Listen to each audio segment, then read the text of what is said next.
Gribas, and welcome to the Orc Fort Podcast, a podcast dedicated to all things you will through the eyes of orc role players. I am Xu'rek, and today's guest is none other than Mr. Grurag. Grurag is an ancient orc who's been here perhaps among the longest of all the orcs. And today's episode is more of a technical one. We cover the ranks that comprise our clan, some of the restrictions, and why we think they're so significant. So, grab that bottle of grog, sharpen that blood axe, and march into the orc fort. Take a seat next to the campfire and enjoy today's episode.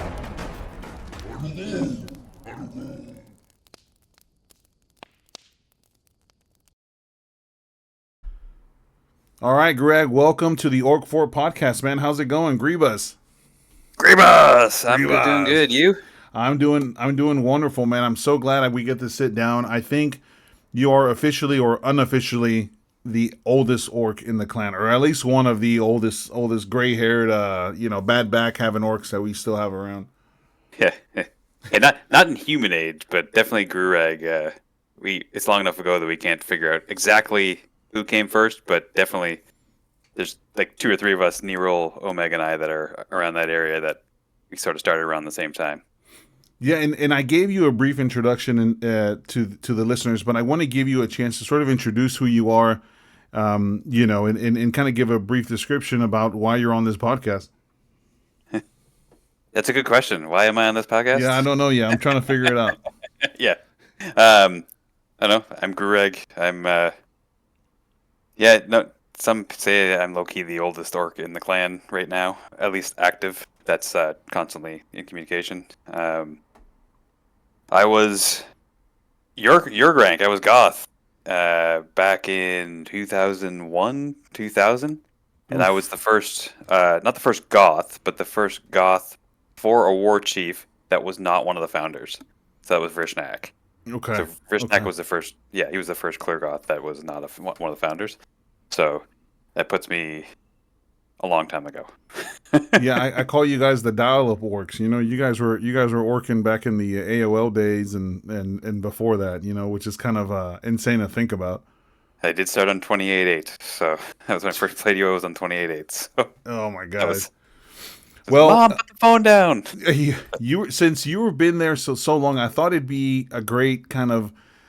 You'd be a great guest to come on this one because this episode is called Form Ranks, You Maggots, right? And this is a reference to the Lord of the Rings orc that we all sort of revere in this clan. But Form ranks, you maggots! Form ranks! Pikes in front! Archers behind! The idea for this podcast is I want to go down a little bit of what this clan's structure looks like. And the reason I think it's important because I think it sort of gives the listener an idea of what the rules look like. If they made an orc tomorrow, what can they expect? What can they strive for? And sort of what our visions are within the clan. And I wanted to, kind of run them through with you and talk about them, and we can kind of go through line by line. There's not that many of them, but I think they're worth noting. To start, though, before we go through that, I want to talk about something that I don't know if we invented it. I certainly didn't, but it's been there since I rejoined the clan a few years ago. Is the scar system. Now, were you around for that creation? That was not something that existed in my prime. But it's something that I think only recently showed up. So it did start before I came back into Outland. And I have to say that I wish we would have thought of that 20 years ago. Because it solves a bunch of issues that we did have. So yeah, and for the listeners, the scar system that we have is basically, well, we can kind of mesh the two topics, but the first rank, the initial rank, if you make an orc tomorrow, you will be a snotling, right? And a snotling is basically a baby orc that wears a bucket for a helmet, that can't do much and is just useless around the fort. And this rank is a rank that you stay at until you earn enough scars, which are basically marks of achievement, right? And these are earned by, completing tasks. We in leadership create tasks for our orcs. They can go out and hunt certain monsters. They might, participate in a raid. They might participate in an RP event. A scar can be earned for really just about anything that leadership deems it. And after you earn a certain amount of scars, you're able to level up to our next rank. And I think that's such a cool thing, Grurag. And whoever invented that, it wasn't you or me, but someone in a clan. I think it's a great way to really get participation out of orcs and make it as fair as possible. Yeah, it is. It's because I don't want to ramble too much, but back in my day, Back in my day. I used to wear an onion on my belt. There was Snaga, there was Grunt, and then there was Captain and Orc Lord. It's actually pretty similar to what's there now, but there was no scarring system or anything. You know, when you joined the clan, you became a peon or Snaga. I keep wanting to say peon because I'm looking at it. Yeah. You became a Snaga, and when you became like a Grunt, was at the determination of an officer who said, "Yeah, he's good enough at this point." There's no, so it varied widely. So Right, creating right. a scar system like this moderates that a lot better, because even back then there were times where someone would get elevated and there would be a commotion about it. Right? It's like, oh, how come that guy got elevated? I haven't elevated yet. I've been here longer than he is. Right, right. And I'd refrain from saying the fact that, like, because you're not very good at being an orc, you need to work on it. Like, we're gonna beat more into you. Like, well, there's pros and cons there. I think ultimately it's a pro, and for the viewer, I'll throw up an image of what we call a snotling, so you can have an idea. And basically, we do a lot of restrictions in this guild across the board, and across the board, orcs aren't really allowed unless you're born into it, which is a whole different topic that I covered with in a previous episode. But unless you're born into it, no one gets to use magery. But in addition to that, we would restrict armor. You know. Mm-hmm. No, what'd you say, Grurag? I'd say as a very old school orc, why would you even use magery? Right, Like, and gross, it's disgusting, and it's scary. Yeah, and Ern brought up a good point in conversation. I'm not sure if it was in the podcast, but he was like, "Imagine what movie did we watch where humans charged or were attacked by orcs and they were all throwing fireballs and stuff?" It just doesn't. It's not synonymous with what orc in general. Orcs there, armor, no armor, weapons, good weapons, bad weapons, just a horde of greenskins just fighting against those dumb humans who always win in the movies, which I wish. Yeah. I think one thing about our clan is, like, I think we all have seen the orc movies and we get pissed off when the orcs they always win for a little bit, right? They get a couple of early wins and then they just, in the end, the heroes always win, but that's okay. But yeah, so the snotling, it was designed, as Grurag said, they didn't always exist. They're more of a recent rendition. Is that correct? And the idea was we wanted sort of a probationary period for people who joined, right? Yes, exactly. It's a time for. I think it's fantastic because it's time for, and like when you get someone new to the clan, you say people get worried. They're worried about learning language, learning things. Don't worry about it. You be a snotling. Basically, be a spaz. Use emotes a lot. Take the time to study language, and like when you're interacting with other orcs, you learn our language, because we could have a whole episode like you, me, and Grizz talking about the language. Right, and I think that's forthcoming. Yeah. And I learned that the hard way.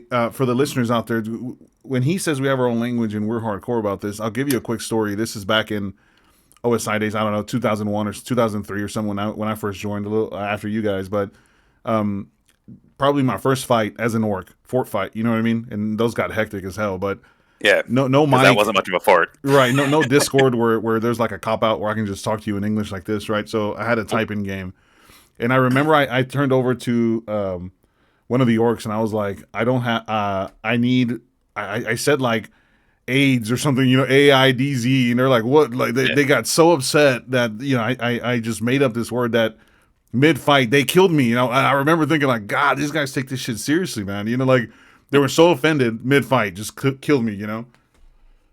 I used to, because I used to call them Heelys, and then like trying to type that mid combat, you're like, just one hand on the keyboard and the other hand like on your mouse trying to run away from the human on the horse who's chasing you, firing, shooting e-bolt at you, and you're like, but yeah, we have. And for the listeners, and they would have seen this already, but in addition to the armor restrictions, and we make them wear green boots, which at this point I think are infamous on Outlands within the roleplay community and beyond. You know, like a snotling is the probationary period that was created. They live in something called which we call the Snot Hut, which is a dilapidated, disgusting small building in our fort/village. I'll show you a picture of that here. But yeah, basically this is where they live. They're not allowed much. We very rarely supply them with much, you know, and the idea is that this is their home. This is where they live until they prove otherwise. At best, we throw them our scraps to this, and it's Yeah, they get our Oh, yeah. scraps for sure. So they get moldy green boots. They get a bucket for a helmet, and around the fort, they're not actually allowed to wear armor arms, which I love because it makes the armor look oversized, right? Because it makes their Yeah. arms look extra scrawny, and it's hilarious. So Yeah, they look like pipsqueaks. So. yeah, right. And you know what I love about it, and something I tell new players whenever they, we get new players, and sometimes they stick around, sometimes they don't. But when a new person comes, I always say the same thing. I say, look, you've just joined an orc clan, and we I don't want to say we take that very seriously, but in a way we do, and we have a huge respect for what we've done for the past quarter century here. And the role play is that you are the grunt, you are the runt in the litter. I mean, right? You're the pipsqueak that's running around that doesn't know anything, and we're gonna bully you in game. We never bully you in Discord, of course. That we don't actually bully you, but in game that's the role play. And it really kind of shapes them and molds them to really engage in the role play and know that, hey, you're gonna die a lot as an orc. It's not gonna be pretty all the time. Get tough. Yeah, learn. Yeah, I think that's our favorite. That's our favorite word. Learn, right? We make them learn. LERN, learn, and then a picture of the wooden club.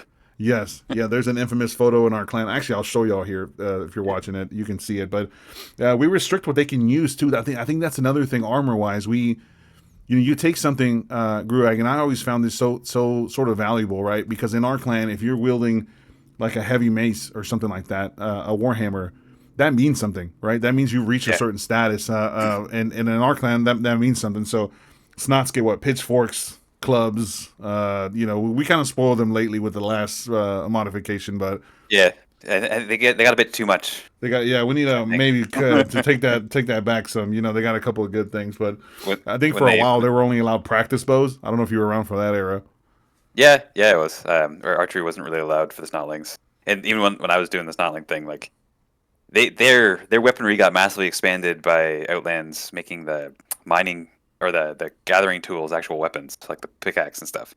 Right, because I was doing macing and I was just running around with the shepherd's crook. So shepherd's crook, pickaxe, those are all wonderful weapons. Yeah. But the cool thing is that when they get their scars and they earn it, they get a promotion to the next rank, right? And that next rank is peon, what we call peon. It used to be called snaga, now called peon. And when they get this promotion, they unlock more weapons, and so they get more cool stuff. And you sort of see it in our players. They take pride in that, Grurag. I don't know if that's something you pick up on too.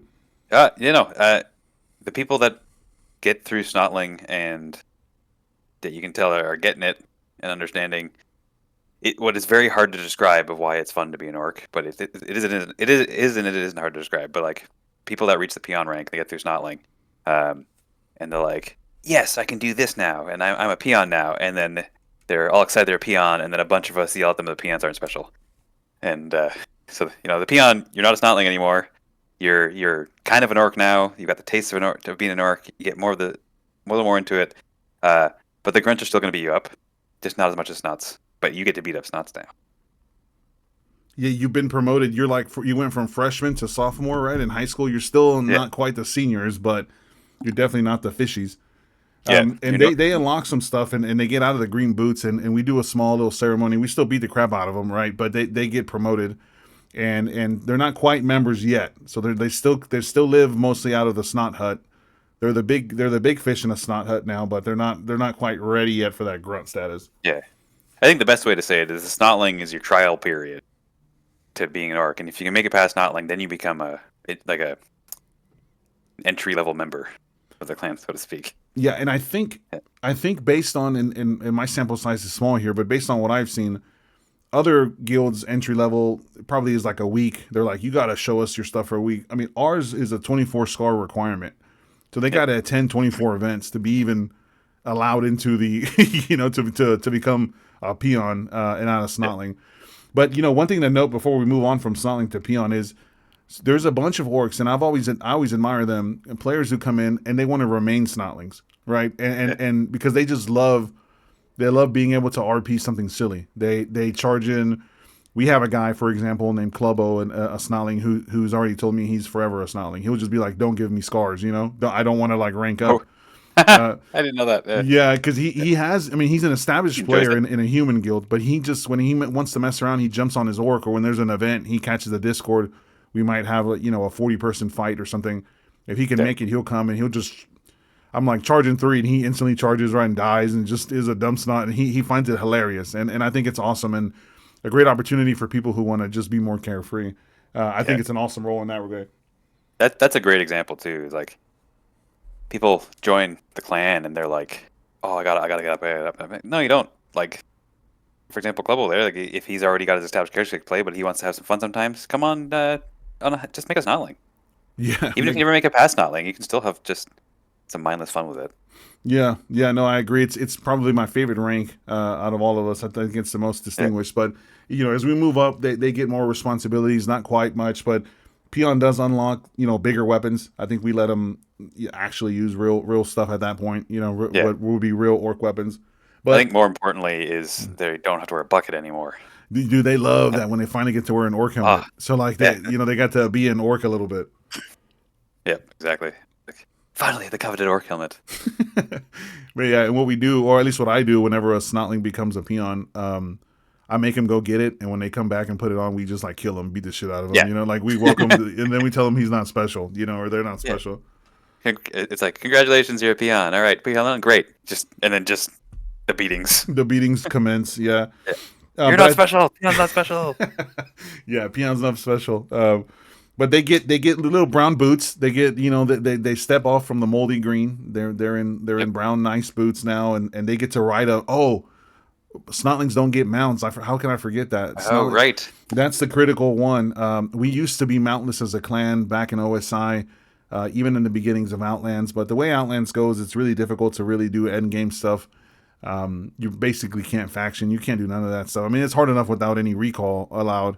Hiking helps some of that, but for the entry level guys, we really want to make it tough. So yes, our Snotlings aren't allowed any mounts. So there's nothing quite as fun as a Snotling chasing a human around, and they're on a horse and he's running around on foot, never catching him. I do. It's absolutely hilarious, and it seems some people may say it seems mean, but you get somebody who's new to the clan and they're like, they're Snotling and like, can I use a mount? And some people say no, but a lot of people say don't get caught. Right. And it's like, so you can use a mount, but don't ever get caught using a mount because. And I have done it before where the Snotling I see the Snotling on the mount and I walk up to him and then I kill him, and then I kill his mount, and it's not a mount that's been bonded, so the mount's dead. Oh, you're evil. And then I resurrect him, and then I say, "You nub get bird," and then I kill him again. I think when I first joined on Outlands, I asked the rules, and they told me, Snotlings don't get mounts. But then they said, I think it was on Discord or something because it wasn't in game. They were like, but it's kind of like the speeding laws in Texas, they're there and just don't get caught and you're kind of going to be okay. So, we almost encourage. Officially not allowed to have a mount. It's not allowed, and you will get killed for riding one. But I kind of love seeing it because it allows for that confrontation. It's fun. Yeah. But so then they get promoted. They move on up to Peon, and I think that's when we start seeing kind of character development. The idea really at this point from the Peon role, in my opinion, is they start to unlock more things. They become more, at this point, PVM-wise, they're probably getting a little stronger, right? Their aspects are increasing or whatever. And they're starting to contribute a little bit more to the guild. And I think that's where we start to really see, because a Snotling RP is sort of made for them. There's still room for customization there, and you can go with it however you wish. And some people have, there's some Snots have really made a name for themselves and created awesome lore around being a Snot, but we've sort of done a lot of that work for them, right? So like a Snotling, the lore behind it already exists. Yeah, you have a pretty big archetype with the Snot, and then when you get out of it and you get to the Peon, you're open more to now develop your orc as you want. Correct, and that may be harder for some folks, and some people just kind of go the generic route, but some folks we really start to see a sort of character development build up, and their orc starts to really have a personality, and that to me is the funnest part about. Really, the most significant part about Peon is that we start seeing that development. Yep. Yeah. I think for me, it's and they're there for quite a bit. I think it's like twice as long. So it's 48 scars. 48, yeah, twice as long to get out of Peon. So to get out of Snotling, it's 24. To get out of Peon is 48. So they're there for a while. It depends on how active you are, but that could be a significant amount of time. And then you go into the core of our guild and you hit the grunt rank, right? And this is where by now you should have a kind of a personality around your orc. Grunts. Core of the clan, right? Core of the clan, Yeah. unlock just about everything, weapon-wise, just about everything. Yeah. All the tools to their disposal, and at this point, they are distinguishable by their blood red boots. Yep. So if you see an orc out there with some blood red boots, they're pretty much, they're a solidified member. They should know the rules of engagement, etc., and they're the best of the best at that point. Full-fledged membership at that point. Once you hit grunt. And guess what? You are allowed in the big house, right? Once you hit grunt, you can come in with the rest of us in the nice warm house, not the snot hut anymore. Welcome to the stronghold. More resources available, more equipment available. Yeah, it's the and to point out too is we're still, even though you unlock so much as a grunt, we're still only wearing ringmail or leather, right? Right. And not all the pieces. I guess some of the bones allowed, which that's not. I guess that's work in progress for the display for that, but mainly ringmail. But and also not all the weapons. Not all weapons are allowed. That's true. When I say unlock all weapons, I mean all the orc approved weapons. But some weapons we deem like a lot of the.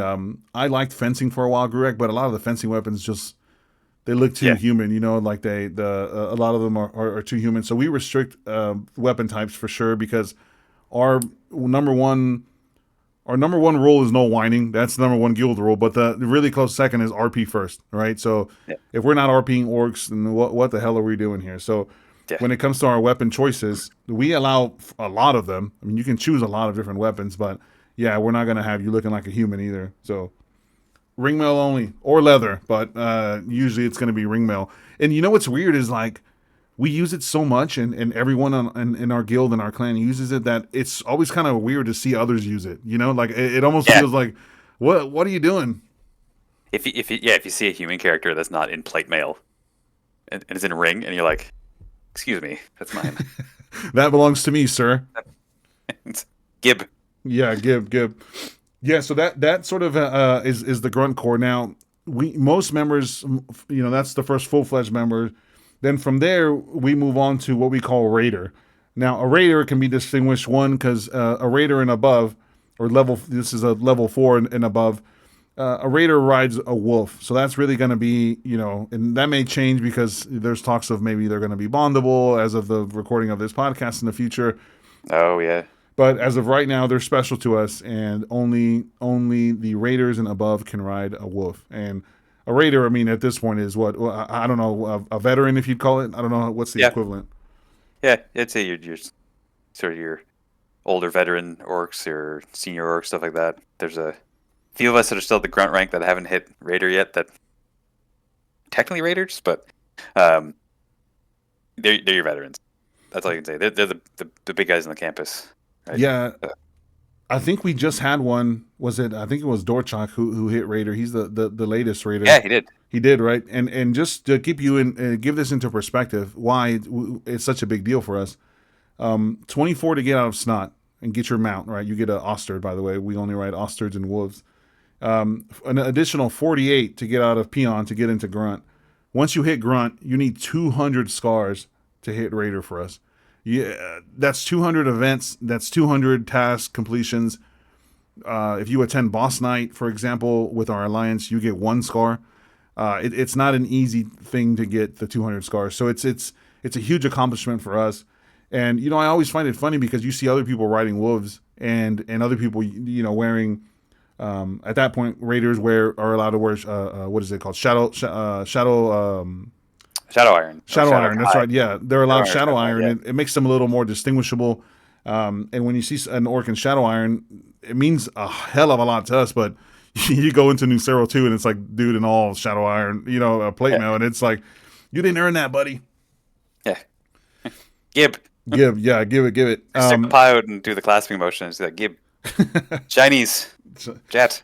And then above the Raider are going to be your leadership roles, and that's where you have the captains, and this is the individuals who are kind of responsible for the scar system, responsible for carrying out events, really keeping all the orcs in line, and really the management. These are the managers, right? So if you want to be a Karen and you need to speak to an orc manager, you need to speak to an orc captain. Yeah. Next to the captains, we have myself, right? And so, okay, I gotta ask you, Greg, Goth or Orc Lord? Which one do you prefer? I already know the answer, but I'm curious. I like goth because that's the actual word for it. But I said that to Nee, and he just turned around at me and said, "Weren't you an Orcish Lord?" And I'm like, "Oh yeah, that was my rank." But Yeah, so we have the right hand man or person, if you will, for our main our war chief or Clergoth is called the Goth. It's interchangeable with Orc Lord. So I like Orc Lord because humans identify it as a distinguishable role when they see me. So I think it helps a little bit with RP. But within the guild, no one would actually call me Orc Lord. They all stick to Goth, which is the actual name for the rank in Orcish. And then the war chief is the Umi name for what we call the Clergoth, right? And he's the big boss. And so myself and the war chief are the base ranks that are allowed any sort of plate mail, and the only armor piece of plate we get are plate arms. So that's when you get plate arms, you are somebody in our clan. Yep. The doesn't. I don't think it's on the thing. I think the war chief more plate legs, can't he? I know. I don't. Well, maybe. I don't think so. As of the time of this podcast. Yeah, as of the time of this podcast. Yeah, we really discourage usage, and I think it's really cool because it really makes the game harder for us, and I think it speaks overall to the general reason. And now that we've kind of gone through the technical side of it, the general reasons why these things even exist. Why do we do this to ourselves, Grurag? Right? We're freaking Dexters mostly. We're not allowed magery. Outlands makes chivalry basically a must-have for Dexter PVMers, and we say fuck that. We're not allowed chivalry. We're not doing it. Too human, right? And there's something there that makes it really special. And this is a debate that we've had a lot, but I'm curious what you think, because to me, if we don't have these restrictions, man, we really don't have nothing. Yeah, and you can strive to like get all the best of things in a game, something like that.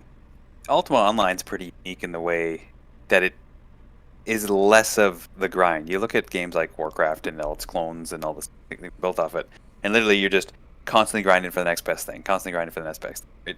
In Ultima Online, you have freeform. Outlands created a whole bunch of other systems which changed how the game work, but it is still at its core Ultima, and you can wear whatever equipment you want. You can take whatever you want, and I'm going offside a little bit here with the conversation, but like the Outlands crew has done a very good job in making all the different pieces of equipment actually have some sort of use. Right. But like, so that in itself, we restrict ourselves to what specifically we can use. Is that we're not necessarily gimping ourselves, I guess you could say, but we are.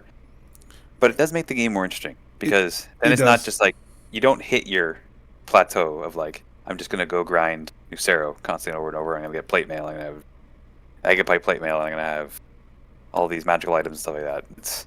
I can imagine the game probably gets boring at some point of there. Where we as the orcs, we're going to create our narrative. Correct. Right. And we do it by limitation of the equipment to what is thematically orcish.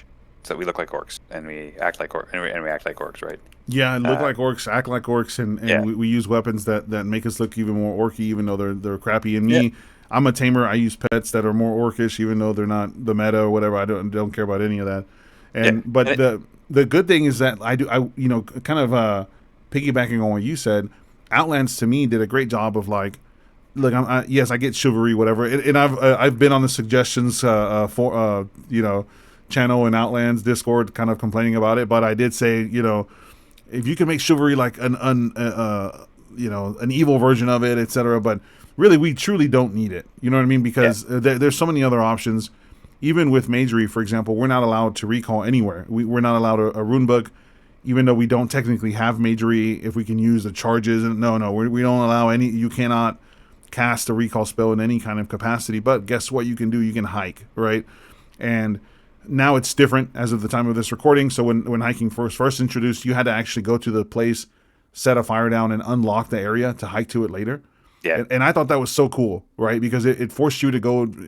You needed a spot. Well, figure out how to get there, or run there, or ride your mount there, and unlock it yourself. Go explore the map. my Guk character was 6 point inches away from unlocking that achievement when they did the change. Jeez, they were like waiting for you to almost finish. Like, psych. Yes, I had 194 or whatever locations in my atlas. But no, it to go back in time to the original UO, the 100%, the restrictions on what it is all narrative. It's all thematic to being an orc, right? Like we're not restricting ourselves because we are gluttons for punishment. Some of us are, but it's all thematic because it was even more punishing back in the older days because there wasn't things that there are in like Outlands systems, right? Right. So by wearing ringmail, you literally were heavily gimping yourself. But again, thematic. We want to look like orcs. We want to be orcs, and we're going to thematically wear what the orcs would have. And anytime Outlands is releasing new weapons stuff like that, there's you guys are having a powwow about it.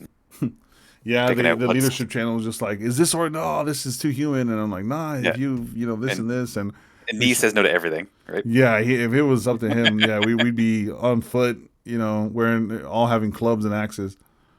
If it was up to me, that'd be the case too, actually. But, yeah, I always say like we always prep ourselves not to win when it comes to like the PVM or necessarily the PvP, but to win our goal, our own internal goal, which is to be orcs, right? And so that's the only win that we truly should care about. Sometimes we get lost in it though, these red drops, these torches, these lanterns, and sometimes we get lost in it. But I think we do a pretty good job of balancing it and never really losing our core essence, which is we're ringmail wearing orcs. We wear boots. We wear the orc helmets. We don't use human weapons, and we fight like orcs whenever possible. And I think that really in a nutshell is the idea behind the restrictions in the first place. Yeah, it's a package deal. We're here. We're gonna roleplay orcs, and we're gonna take all the accoutrements that go with that, be it equipment, language, attitude, anything, right? Story, all of it. It's all orc. Yep. Well, hey, Greg, let's wrap it up on this. I got one more question for you. I'm curious if you could ask the listener if a listener is finishing up this podcast and they're like, hey, that sounds kind of cool, but I don't know, man. That seems kind of rough. What would be your suggestion to kind of what would be your advice to getting started and kind of tips to succeed as a snotling? Just do it first. Like just do it first thing. That's the biggest step in anything is just join the clan. Make your snot. Read info here. Follow the instructions on how to make a character and proper skin tone and everything like that. And look at this stuff. Ask questions in the Discord. People, the biggest thing that I think holds people back from making an orc in the clan is the language. Some people get worked up about it because we have that language page, and that's formal language. I try to tell people that's formal language. The people in the clan that can actually spout off more than half of that off the top of their head are very few. Yeah, I'm the second in command, and I can spout out maybe 10% of it. Yeah, and I've, in some way or shape or form, been speaking Bloodrock language for let's say 10 years of activity, right? Right. Out of the 20-something years or whatever since I created Grurag. But and still, I don't remember all the words or everything. And if I'm writing a story, maybe I'll go back to the thing and learn it a bit more myself. And you're always kind of learning your thing. You forget one term with language.